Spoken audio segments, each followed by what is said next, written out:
So we've been asked to do these limits algebraically, looking at G. Now, just a reminder that if we do get stuck algebraically, we can use L'Hopital's rule. Okay, but we're going to try to do these ones algebraically. So looking at this is an endpoint behavior limit. So it's limits at infinity. That's different than local behavior. We can use our relative strength of functions.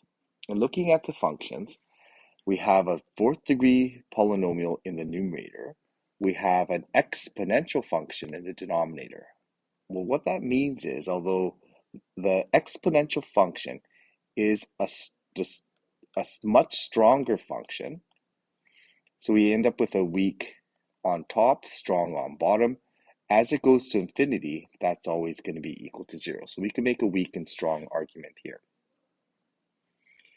When we take a look at H is not endpoint behavior, so we can't make that kind of argument like weak and strong. But we can split this up. So this is a property of limits that we can deal with parts of limits.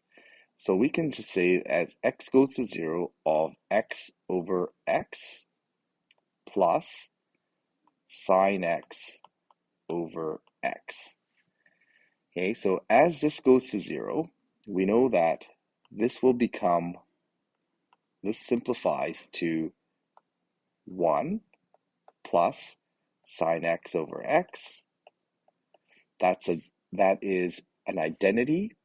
Okay, so we need to make sure that we recognize this as an identity.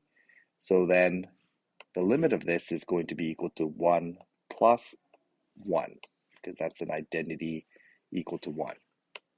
So the limit must be equal to 2.